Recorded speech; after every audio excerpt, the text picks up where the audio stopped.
Hey, how's it going? This is Josh from Books by Josh, and I would like to welcome you to episode number 12 of the Books by Josh show. This week's episode is more of an informative episode. I decided to talk more about the work that actually goes into creating content. This is actually a follow-up episode to what I touched upon in episode number 8. So let's dive in. Before we can talk about what goes into generating content, we have to first define the term content. Okay, in my businesses, I define content as anything that my business generates. It can be anything from a simple social media post to releasing a book or a video. Okay, see, I already stumped most of you guys by classifying social media posts as content. That's because in modern society, we interact with thousands of people through social media. People have even been fired for what they post on social media. It would be dumb not to classify this as content. Since I'm already going off on the tangent about the importance of social media, why not start with that, okay? So, I'm by no means a king of social media. Heck, I'm still learning how to use Snapchat, okay? But I actually realize how important social media is, especially for businesses in 2017 and beyond. So one way that you can use social media is to build a following. A following is great for any content creation business because it increases your customer base. Okay, once you upload new content online, you can drive traffic to it by using your following. Okay, as I stated previously though, social media can also hurt you. Many people have gotten fired, put into troublesome situations because of social media. If you post something on social media, it's out there in cyberspace, and someone can always pull it back up, okay? So that means you have to be careful with what you post. You have to maintain an image, a good image, guys. So think of social media as an extension of yourself and treat every post as a first impression because to many followers, it might be the first time they are exposed to your content, okay? My main tip for social media is using scheduled posts. This ensures that you have a social media presence. It also allows you to post while you're busy doing other things and at peak times when sometimes you can't. Okay? And wow, that was more than a mouthful for a topic that I'm not well versed in. Okay? So get ready to buckle up because now we're going to talk about topics I'm pretty well versed in. Okay? So the first thing I'm going to touch upon in real content creation is the motivation behind it and dedication, okay? I'm not even going to talk about content right now because this is very important in this aspect. Because content creation takes a long time to see our ROI. And sometimes you will not make any at all. I just used the term that some listeners might not know what it is. ROI is simply return on investment, okay? One of the main issue I see for many people starting out in the world of content creation is they want revenue. They get into the industry because they think it's an easy way to make money because they saw a video saying, hey, you can make all this money by doing content creation, you know? Start a YouTube channel, you could become a millionaire, you know? That's not how it works, okay? It's delayed gratification. That's the problem.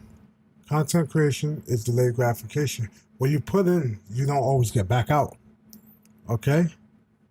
So, the thing is, with this, you need to have very good dedication and motivation to get you through. Okay? Because if not enough people view your content, you might not even see $1 off a video that you took a week to shoot and edit, okay? And if you don't have that motivation or real reason why, you're just going to quit, you know? So that's the whole thing. If you're just going in this for the money, you got to think twice because this is a hard industry to make it in, okay?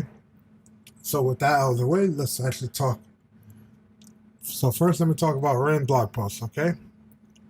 So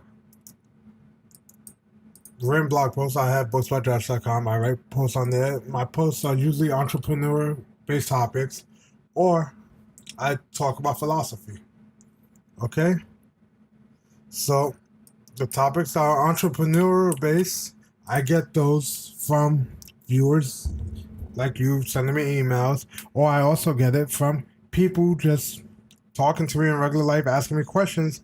So I write these down. Okay. So philosophy, that's just from philosophy based blogs I read, topics I hear over the podcasts I listen to, YouTube, or even just regular searching for philosophy quotes from famous philosophers. Okay?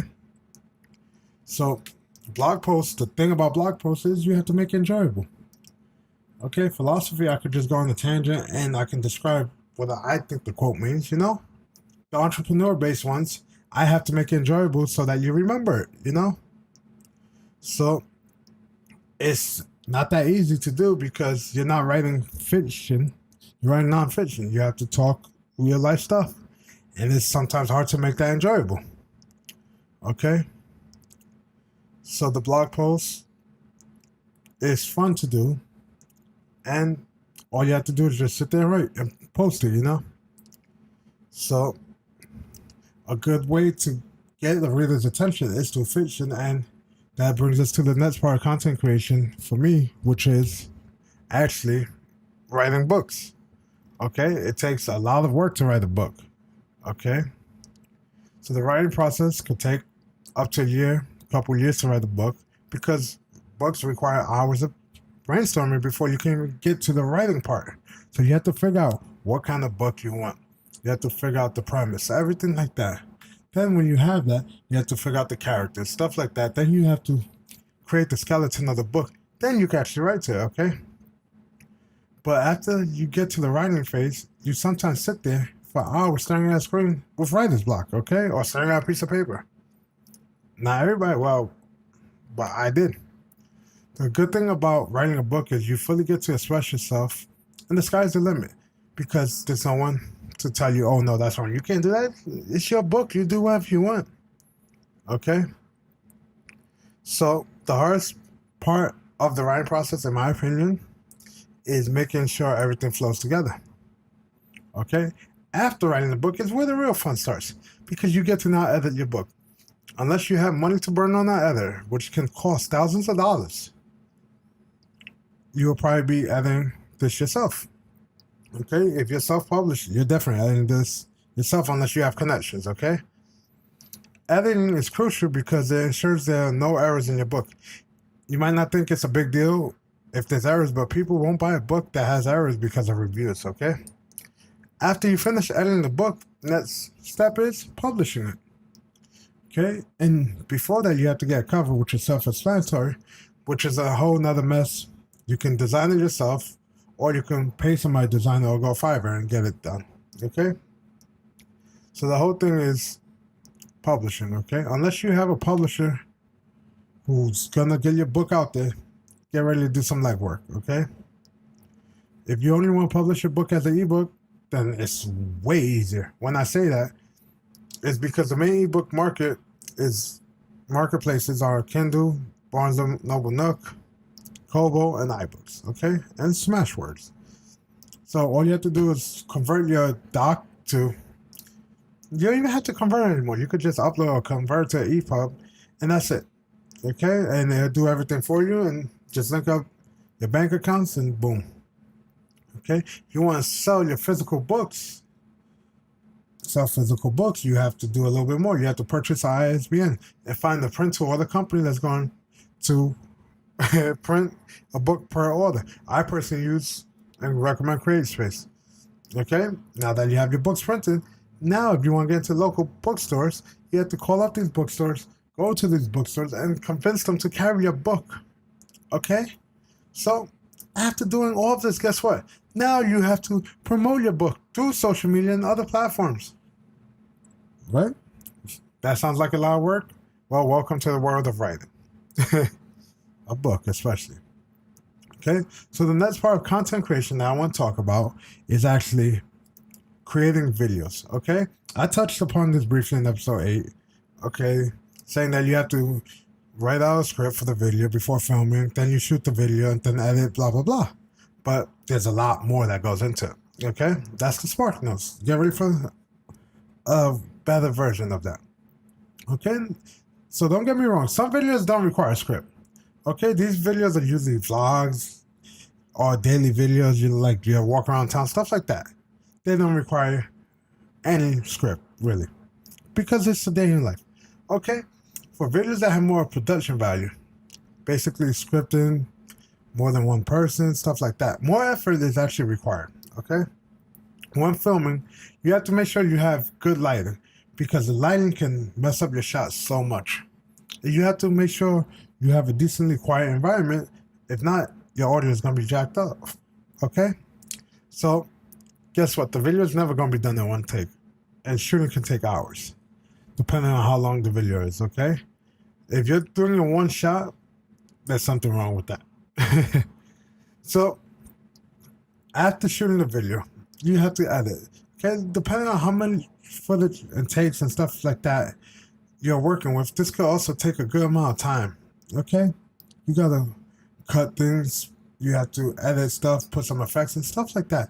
But also, other than that, if you're doing a professional video type deal, you have to edit the audio portion, remove any background noise because there's still background noise, and you also have to sync it.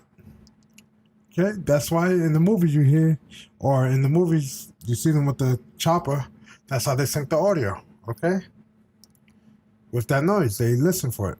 Okay? Next, you get to grab some popcorn because the rendering could take anywhere from 10 minutes to a couple hours, depending on how many effects we use and stuff like that. What do I mean, effects? Okay, there's effects that you can do, transition, stuff like that, noise reduction, so much stuff in post processing. Okay, so my computer's pretty fast. If I'm doing no effects, I can render a 1080p video, a 10-minute 1080p video in about 7 minutes. Okay? If I'm doing the same 1080p video, 10 minutes, with all the effects and everything, it's going to take me 2 hours. Okay? So once you're done rendering, guess what? You get to upload this video file onto YouTube or whatever other site you want.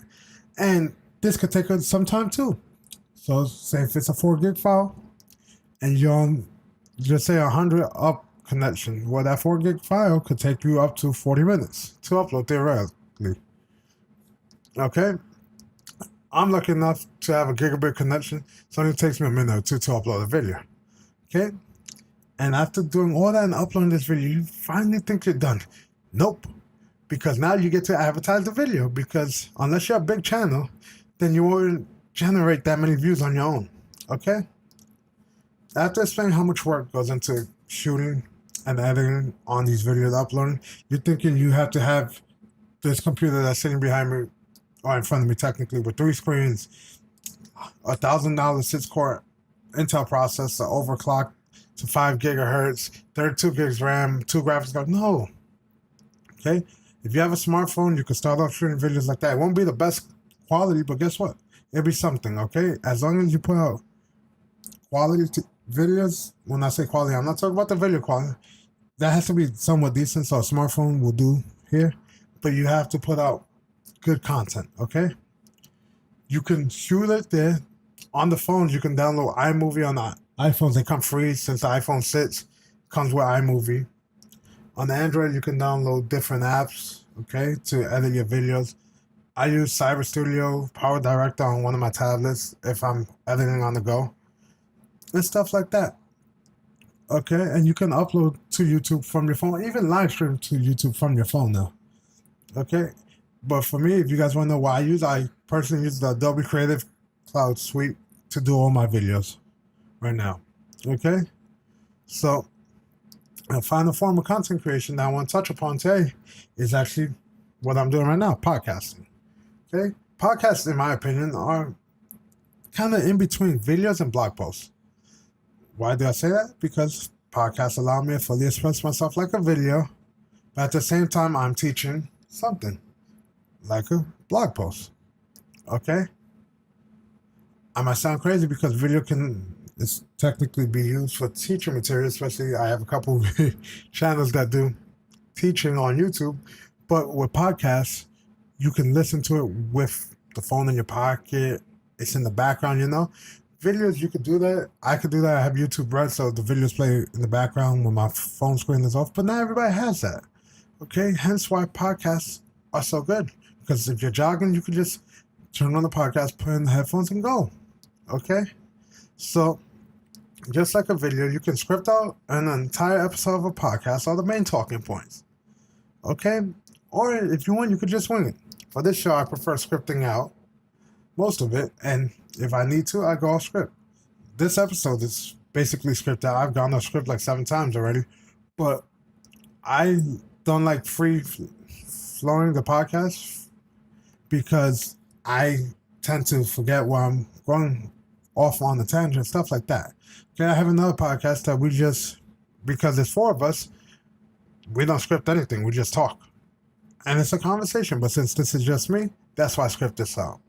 Okay? So just so you know,